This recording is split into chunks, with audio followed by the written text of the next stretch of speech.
Fitbit Charge 6. Even though Fitbit has faced fierce competition from other manufacturers, particularly the Apple Watch, its trackers have always won me over. They strike the perfect balance between appeal, affordability, accessibility, and ease of use. They're ideal for anyone who isn't an ultramarathoner or a semi-professional weightlifter trying to break a personal record. Last year's Charge 6 now features many integrations from Google, Fitbit's new parent company. The redesigned app looks much more modern and is much better organized. You can now get directions from Google Maps, pay with Google Wallet, and control your music with a YouTube Music Premium subscription. You can also check your skin temperature and 24/7 heart rate readings, take ECGs, and track your activities and sleep schedule in the new Google app.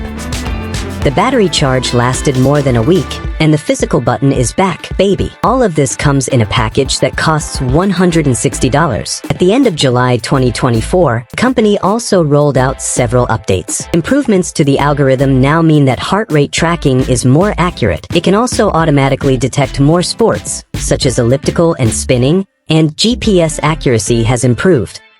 Many of its best features are still locked behind its $10 per month Fitbit Premium subscription. But if all you want is a basic fitness tracker that won't break the bank, the charge is only $160.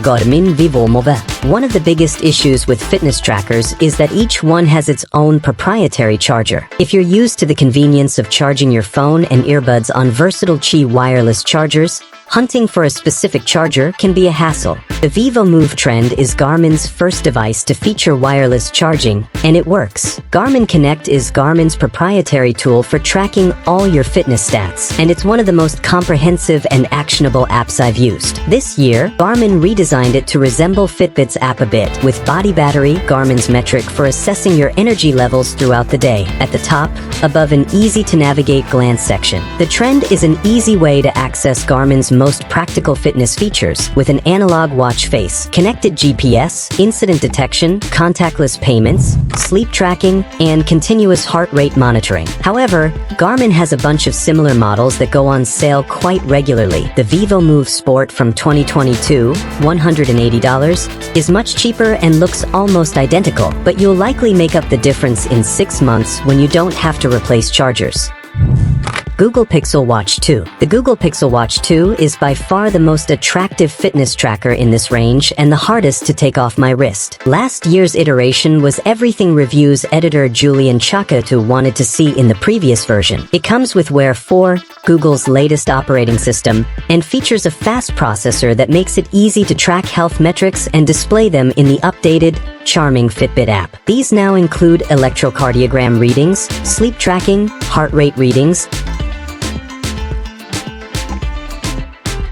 and blood oxygen measurements, as well as a new feature borrowed from Fitbit called Body Response, which uses an electrodermal activity (CETA) sensor, along with heart rate and skin temperature, to tell you to take a walk when you're stressed. That IT requires daily charging with a new proprietary charger? No, you can't use last year's charge and it still needs a daily charge. It's simply annoying when you can seed every home and office with Apple 3-in-1 chargers.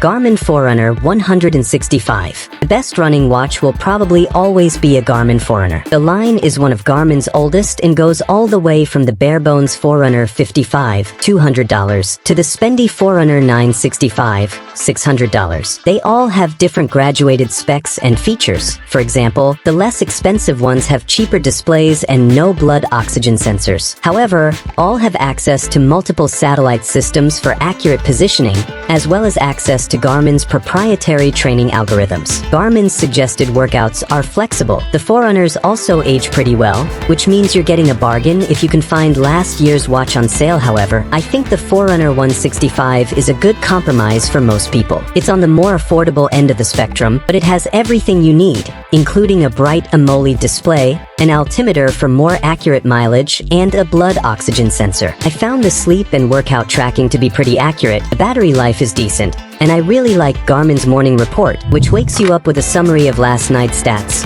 how well you slept, the weather, and how ready you are to take on the day. The music version costs an extra $50 and may be more trouble than it's worth, But other than that, it's a pretty solid option for even more advanced runners if only Garmin's Forerunner line weren't so good. Otherwise, the Coros Pace 3, $229, would be a shoo-in for this spot, because Coros uses a less battery-intensive screen. The Pace watches are incredibly light, durable, and comfortable, with very long battery life. I wore it for 2 weeks last fall without having to charge it once. It has dual-frequency GPS that tracked my interval runs seamlessly. I was trying to see how long I could maintain Eliud Kipchoge's pace. Since he's one of their partners, the answer is not very long. It does everything much more expensive trackers do, like breadcrumb navigation. However, its 1980s looks and dimmer screen may be off-putting to some.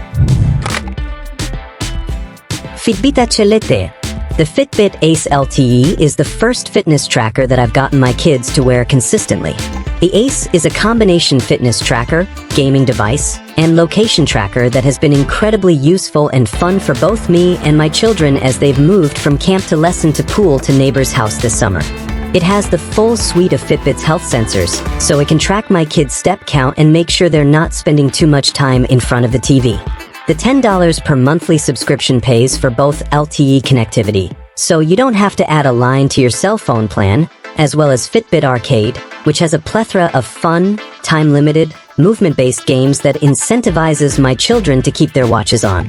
They can call and text me, sometimes too often, and other approved contacts through the Fitbit Ace app, and I can also see their location via Google Find My to make sure they made it back home from a field trip. This has made our summers so much easier. Its childlike aesthetic is probably not going to appeal to kids older than 11, though.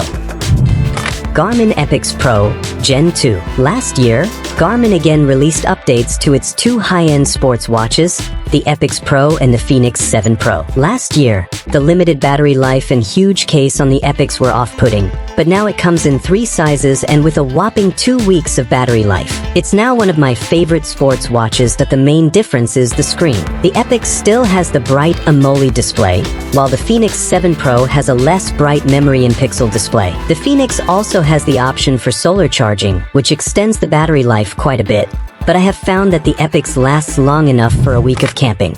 The AMOLED is noticeably clearer and brighter, which makes a difference when you're running and climbing outside, and it has useful features like a flashlight and redshift mode for training outside at night. For runners, there's also a new up-ahead feature that lets you see the closest points of interest and a new endurance scored.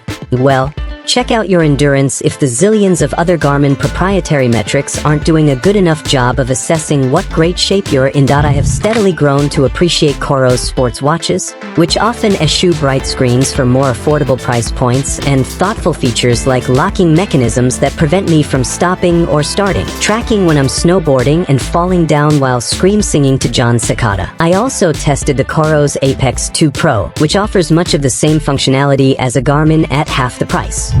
Oura Ring Gen 3. I originally complained about Oura's Gen 3 Ring, namely, that the company was strongly encouraging its customers to commit and upgrade to the Gen 3 and a new $6 per month subscription long before any of the newest features were available. However, I can admit when I was wrong. The Oura is extremely small and attractive, and the onboard sensors are accurate and sensitive. It's our best sleep tracker.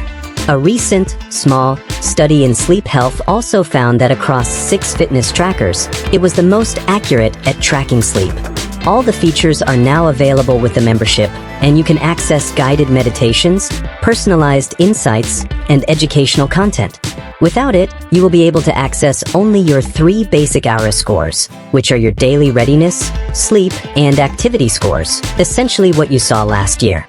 If you have trouble predicting your period, the Ring is sensitive enough to pick up the half-degree temperature drop right before mine starts.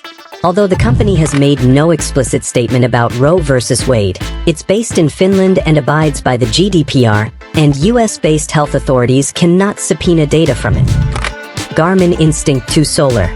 Out of all these watches, the one I chose to come with me on a 2-week beach adventure vacation was the Instinct 2 Solar. It's one of Garmin's most popular backcountry watches and combines a somewhat chunky, technical aesthetic with backcountry capability. With the Instinct 2, you get access to Garmin's multiple satellite systems and navigational features, insane battery life, and the ability to track many sport-specific metrics, without blowing money on extras like a big light-up screen. The main updates to the Instinct 2 are improved solar charging, a high-resolution display, and a petite 40mm case size. That smaller size fits on my wrist and under my jacket sleeve much more easily, and the high-resolution display is easier to read. The battery also lasted for a mind-blowing 21 days, with multiple tracked activities per day. It also comes in a ton of different colors and sport-specific styles. For example, the popular Surf Edition, there is also a tactical version, is compatible with the hugely popular surf forecasting company Surfline. You can see tide data and track your surfing. Can't decide between the Instinct and the vívomove lines? Now you don't have to. The Instinct Crossover Solar, $400, combines the Instinct's rugged capabilities with Garmin's solar-powered watch face. It's a little less intuitive to operate than either the Instinct or vívomove itself, but I do find the analog hands convenient and the battery life is stellar.